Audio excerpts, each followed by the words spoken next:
Welcome back to another episode of So You're Ready to Date the podcast. And for all my 90s kids out there, we're going to do a little salt and pepper and talk about sex, baby. So, That's all I think about. welcome to the podcast topic that we do absolutely need to discuss, but that probably makes Angie and I turn red and get a little bit embarrassed. So, it means it's the perfect topic that we need to uh, blow the kind of secrecy off, bring it out there, have a more open and honest conversation about it. So, not necessarily that it's going to get graphic, but just if there are little ears, this might be a earbuds in episode. Maybe not one that we listen into the car with others in there. I don't know. Depends on how you want to introduce the topic to whoever you're riding with. That's what we're going to go with. But we want to talk about how do you talk about sex in a relationship in all kind of like spectrums of that relationship.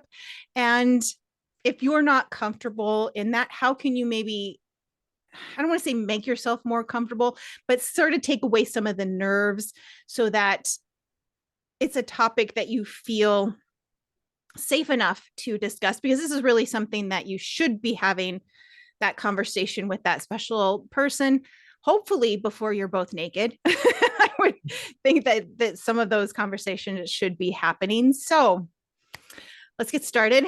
Whew. Yeah. This is a big episode. Might get a little bit racy, but I think you're right. I think it's a really important topic to discuss. And we're not here to tell you when's the right time to have sex or what that needs to look like, but to help you recognize and take the top off and realize that it's okay to be who you are, and that sexual energy that we all have inside of us is one of the strongest energies that a human being can have. So it's very important to be open and honest about what you're looking for in that area of life. So I think it feels like a topic that we need to kind of maybe start with is, how do you know, are you here we go. Look at Lisa start to trip over her words here. We need to talk about self-pleasure, because I think if we're not talking about masturbation, we're not, how can you actually talk to the person you want to get naked with about how best to make sure that you're having fun too? So, oh, this is going to be a fun one. So I think whether you do or don't, again, a completely personal choice, but I think to not take some time to like look at your body, to touch your body, not necessarily in a sexual way, but just to kind of feel your own body and be familiar with yourself and what touch feels like, is a really important part of exploring, again, what makes you tick. What do you like? How do you like to have your skin stroked? How do you like to have your hair played with? There's a whole bunch that comes into this that doesn't have anything to do with an actual sex act. It has everything to do with all of the buildup, all of the feelings of, this is how I like to be kissed. This is how I like to be held. This is, so finding time to really explore for yourself what feels good is always the best way to, so that you can communicate effectively to a partner, being like, I appreciate what you're doing, but this actually feels so much better. However, that actually ends up turning, whatever that turns out to be.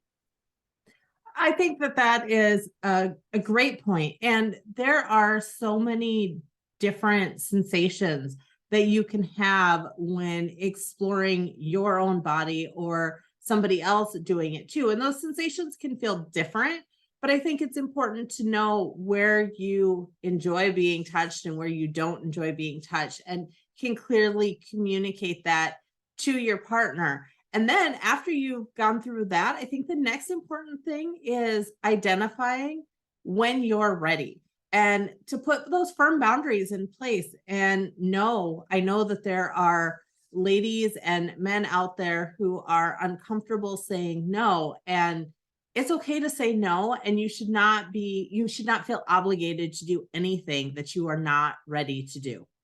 In any relationship at any time, it is your body, and you have every right to tell anybody that you want not to touch you at any given time for no reason. So know when you're ready to allow that to start to happen in your relationship, and to get comfortable saying no until you're ready. Well, and I know I've sort of had some of these similar experiences, and I know I've seen it through other people on social media that there are some people you can go out on a date with, and it's like their job to try and fast track the conversation to sex and all of that kind of stuff. And there have definitely been first dates where it's starting to get borderline into that place of like, I'm not comfortable. And I have said on first dates, I'm not going to sleep with you, not tonight, and probably not in the next few dates.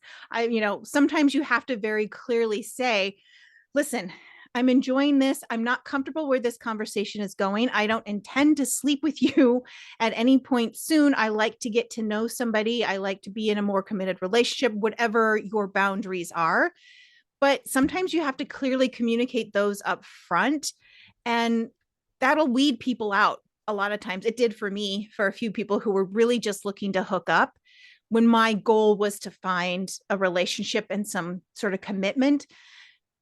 But you, again, like we've talked about in all of our kind of dating, this is the part of that inventory to figure out what you like and what you want, and to be very clear on, all right, it doesn't have to be like a 5 date rule. Maybe it's a 3 month rule. Maybe it's as soon as we're boyfriend and girlfriend, we can start to have this conversation. But you need to know very clearly where that is, and then communicating that to the person. Then it's up to them whether they're like, yeah, this is worth the wait, or nope, I'm just looking for something quick. But taking that time to sit down without any shame, without any judgment, because the timing is perfect for you. Doesn't matter if somebody else wants to do it faster or slower. Whatever your timing is perfect. But be really sure and confident in that. And then don't budge on it. It's your boundary, and you are perfectly within your rights to draw that and stay with it, because you know what's best for you. And if it's not long enough, if you decide that something is not long enough and you're still not ready when that time frame passes, it's okay to change it.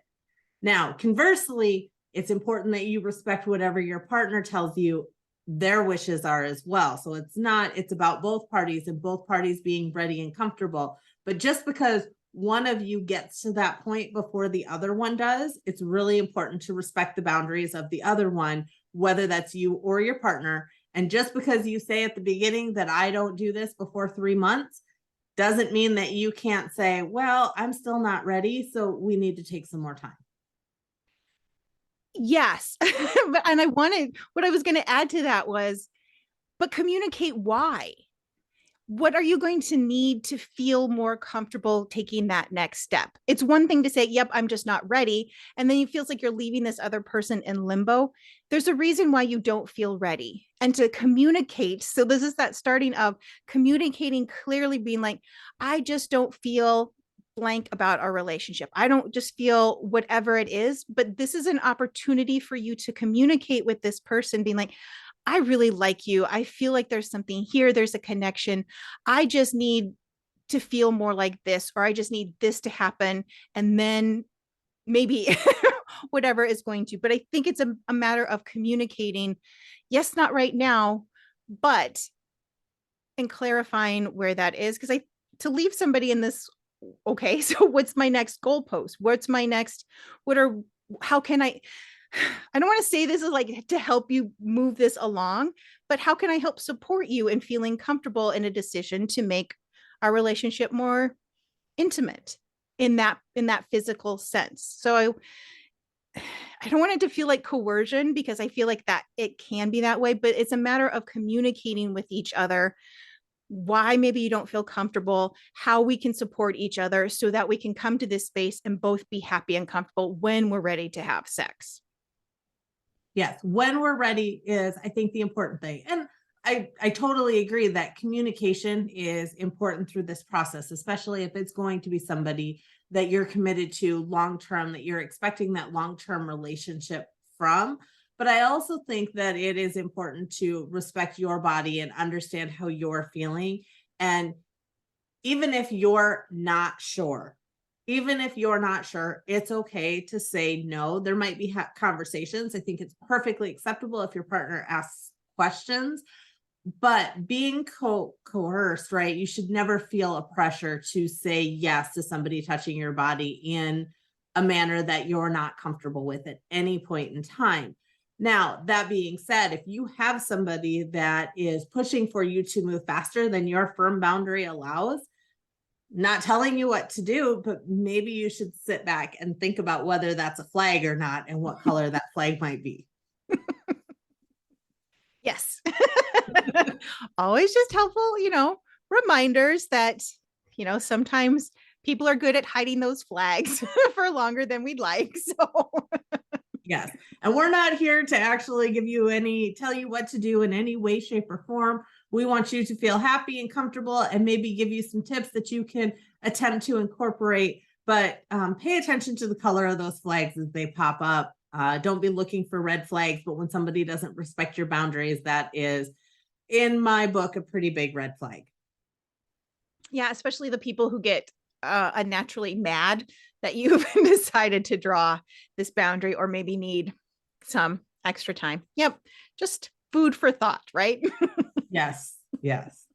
And there can be all sorts of reasons for, you might be comfortable with something one day and you might be comfortable getting naked, fornicating, having sex, hopping into the sack, whatever, however you want to say that. Some of those terms make me sound really old, but however that looks, you might be okay with it one day.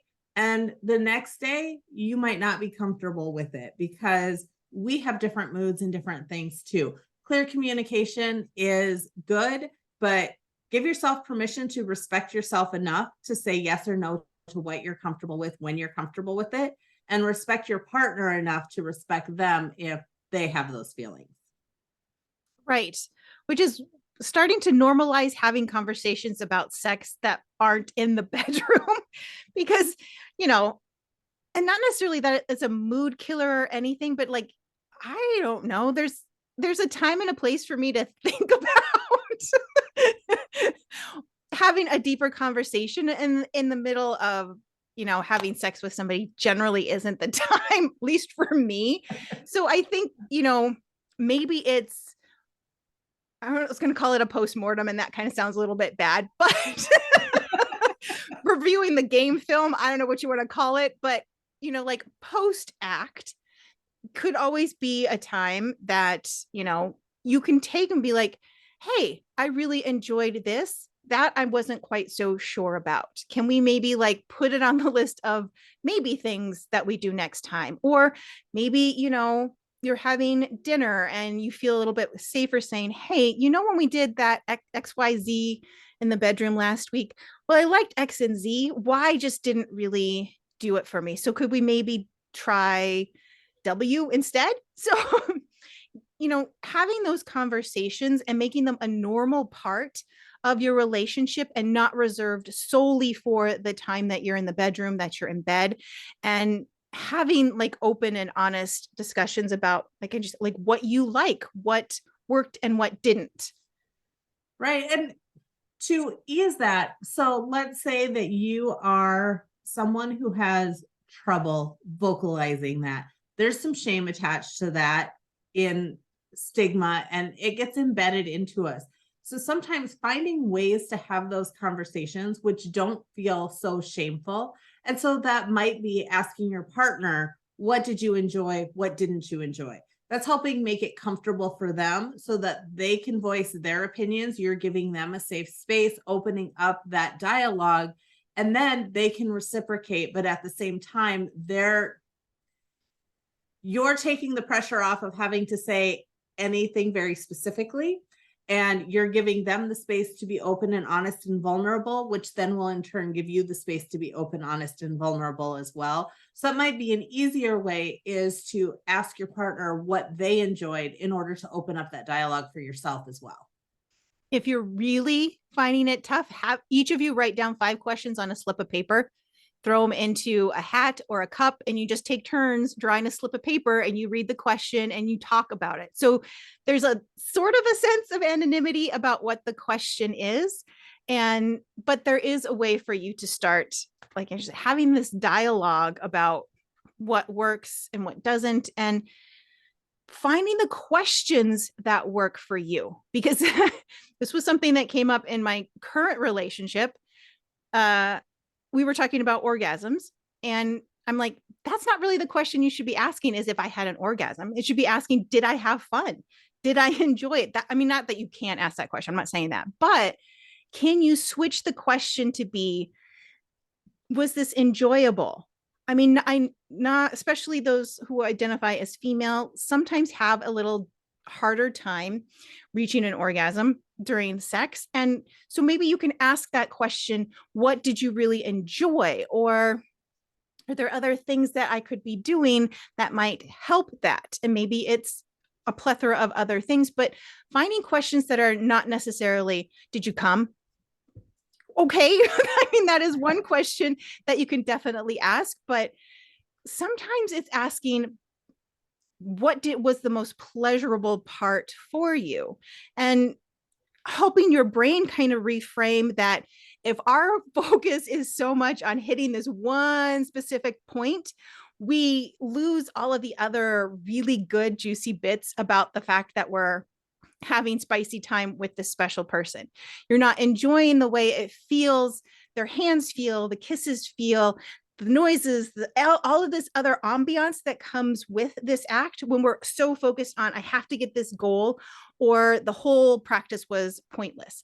So how can you start to shift it in your head of, how can we both have the most pleasurable time together, regardless of whether we both have this mythical, not mythical. This is not mythical. Going after the unicorn. This, very pleasurable and important part of sex too, which is to hit kind of that orgasm part. But there are other parts of the act that I think we dismiss or don't enjoy as much, because we get so focused on, well, if I don't have this orgasm, then he's going to think I'm broken. And then breathe, relax, let yourself enjoy. And if you have the right partner, hopefully they're going to want to take some time between the two of you so that you both feel like you got the most pleasure from the experience that you possibly could. I think that is a key thing, is relaxing, breathing, and letting go to find that pleasure in there. So if you sit back and you think about it and you do that post-sex, you're sitting in the post-sex glow and you're thinking about things. Where did you let go? Where did you lose track of time? Where did you lose track of what was happening?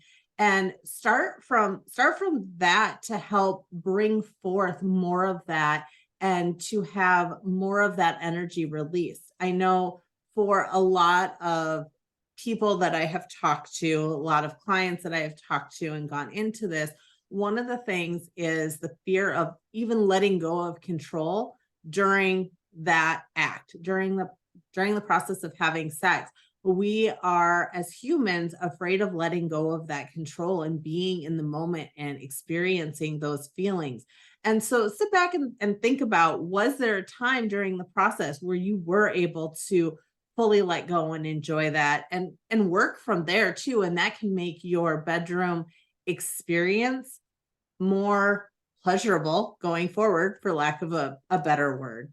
And that gives you more of an idea, even if you don't know what it is that you do or don't enjoy specifically before you start down that path. That can be a way for you to start engaging and start gauging what you do really enjoy and what you may not like as much of. And you can start adding more and more of what you enjoy to help you get to that state and stay in that frame of mind. Well, and this is going to kind of go back a little to the beginning, where it's like, I feel like the vast majority of female identifying people are going to be like, I don't like the way I look naked, and worry about things things jiggling and bouncing and going all over the place. And I get it. I think it's a very real concern for most of us. good lighting, finding like fun LED lights, finding little ways that, maybe you can set a mood, or taking that time to really get comfortable looking at our bodies, to get really comfortable knowing that, yep, it's gonna roll, it's gonna look odd. It's one of those things I don't think anybody really wants to see in a mirror, like mid act, because that can very much take yourself out of it. But finding those ways that outside of the bedroom, how can you start to love and relax yourself? If it's a matter of like more foreplay, you're like, okay, I know it feels unromantic to do it, but I need us to schedule the times that we're going to have sex, so that I can prepare myself. I can, create maybe a routine or a ritual where I can kind of mentally get myself into this space. Maybe it's a nice long bath. Maybe it's picking out some special, again, underwear. It's all of these things so that I can kind of mentally get myself in the mood and get ready, so that I can feel more present when we're actually having sex. One of the things that you had just said that I want to go back and touch on is being uncomfortable with the way our bodies look naked when we're getting in the bedroom. And I know the reaction to this, the gut reaction to this is going to be, oh, hell no, I ain't doing that. I know that that's going to be the reaction, but go get a mirror. Go get a mirror and stand in front of the mirror naked and talk and look at the parts of your body and find what you appreciate about your body. And do that consistently. Look at your body in the mirror and find what you appreciate about your body, and practice being grateful for your body and what your body can do for you and for how it serves you every single day, all day long. And then when you get really good at talking kindly to the parts you like, then you start picking the parts of the body that you don't like. And you start with one thing that you love about that part, because we can't ignore it, because it's still going to be there. But couple it with, I love my legs because they're super strong. I love my belly, but because it's so like soft and squishy. So finding and marrying those two, you're like, I know I for sure love this part of my body. I'm going to bring this other part of my body along with it, because we have to start reconciling the parts that we like and we don't like. We don't unfortunately get to just pick. I mean, I suppose you could just pick and choose, but to ultimately come to this point where you don't care what's going where when you're having spicy times, that's what we have to do. We have to start to, if we can't love, then we have to start at least being kind, starting kind of neutral, being like, I have a belly. It can be as simple as that. I have jiggly arms. Finding those points of, it's a part of my body. If I don't necessarily love it, I can still honor and take care of myself because I have this amazing body. Yes, I think that, and I want to also point out, we are human. So we're telling you this as in you're gonna go get a mirror today, and maybe in 3 days you're gonna love your body. That's not how this works. So patience is a big thing, and you have to commit to it and do it every single day. But this is a process that works. It is a process to help you love your body, to accept who you are, and to be comfortable with yourself, so that you can enjoy that spicy time with your significant other, where you can enjoy that time with yourself, where you can let go of stigma and being worried about what other people think of you, and bring everything back into a balance. Write these in a journal, because there are going to be days when you catch that reflection in the mirror, in a shop window, in the car door, where you're like, whoa, okay, not having a great day. But I have this journal, a list of all of these things that I know are good about me and my body. Because, like Angie said, yeah, do I have way more days where I feel I love and accept and kind of honor my body? Absolutely. But it was a hard fought battle to get here. And there are still going to be those days where you just feel like crap, and you're just being like, yeah, no, I'm wearing anything baggy because I can't deal with my body today. That's fine. Tomorrow is a new day. We're going to start again. We're going to read through our love list of why we love ourselves and our body, and we're going to start this again. And keep at it, and find support. Find yourself a coach if you need it. Some people can do it on their own. That's great. Go get a book, read a book on accepting your body, and read a book that will help make you comfortable with it. There's resources out there for that. But if you need more support than that, find a coach, find a mentor, find a sex therapist, whatever that might be. But go find yourself a support system. If that's your partner, because you've been together long enough and you're comfortable sharing it with your partner, that's great.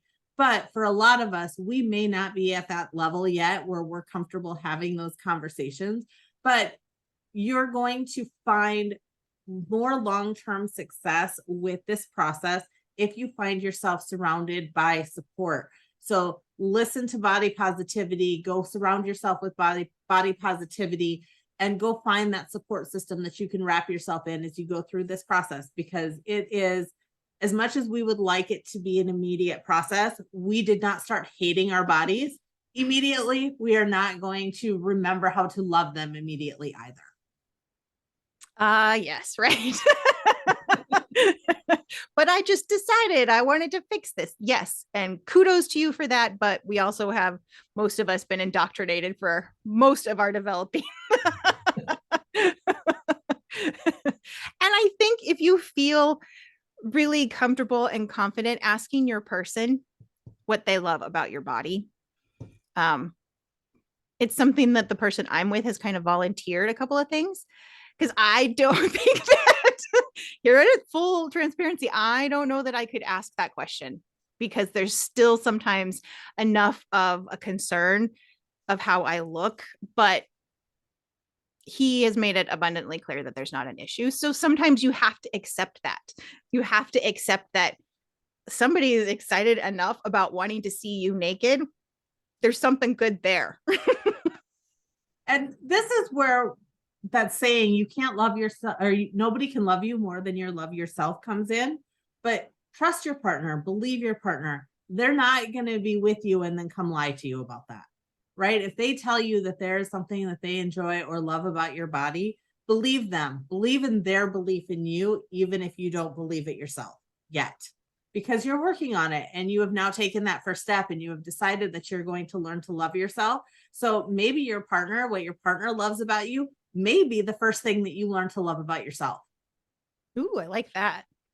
Yeah. And then it kind of opens you up to be able to have, the little bigger, deeper dive conversations when it comes to like what you want to do in the bedroom. I mean, maybe you're keeping it fairly vanilla, but maybe you're ready to really take things to a whole new level, and feeling that comfort and confidence with that other person can help you start to ask for maybe more and different things that you are wanting to try and experience in the bedroom as well. And let's flip this around. We're all human. We have insecurities. Our partner has insecurities. So as you're taking this and thinking about how you would like your partner to engage with you in this process and the types of information you would like from your partner, volunteer that for them. Tell them the things that you love about their body so that they can build their body positivity up too, especially if that's something that you are looking for, how to incorporate more spicy time into your love life and with your partner, and that's not something that is easily accessible. It's maybe giving them the confidence that they need, because sometimes the reason for the lack of the bedroom play is because your partner isn't confident in themselves. So if you're sitting there wondering what that looks like, helping them build that confidence. You can't give them confidence, but you can help them build confidence in themselves by sincerely telling them what you appreciate and love about their body. And don't negate, like, well, and that doesn't have to be well done, but dirty talk. I guess you could call it that, but it's something that honestly can go a long way. If you feel really self-confident, like outside of the bedroom, maybe saying that, you're just like, I don't know how to put that, I love your butt or whatever it is. I mean, something as simple, but yet go wrong with saying, I love the way it feels when you do this, or I love the way it feels when your body does. So using that as part of your sexy time too. And if that doesn't feel super comfortable for you, there's a lot more out there for like audio porn that can give you kind of some ideas. Quite frankly, I've taken a few cues from that. So finding like your favorite romance novel, there are probably plenty of you out there who have read a Harlequin romance, one of those that you've seen in the airport with the guy in the half shirt and the damsel in distress. As cheesy as it is, sometimes that's been some of the best times in bed, when we make each other laugh, when it doesn't have to be so serious. This is not like life and death. This should be fun. So how can you inject some more fun into your sexy time? All right, you guys. I thought this was going to be a really hard episode to talk about, and there were some moments, I'm not going to lie, a couple of moments there. However, I had a lot of fun talking about this today, but we're running out of time. So we'll have to pick this up and do another episode on this, because I think as we got more and more into this, it really was an episode that Lisa and I feel pretty strongly about. So we'll definitely come back and revisit this for you. Hopefully you found some takeaways and some key points here that can be super helpful and make your bedroom play a little bit more fun, or make the timing work a little bit better for you. And don't forget to drop us a line. Tell us what you want to hear about, especially if there's something else that you would like to talk about with regard to sex, love, intimacy, dating, relationships, anything. Feel free to drop us a line at soyou'rereadytodate@gmail.com. And unless I missed anything, we'll see you next week.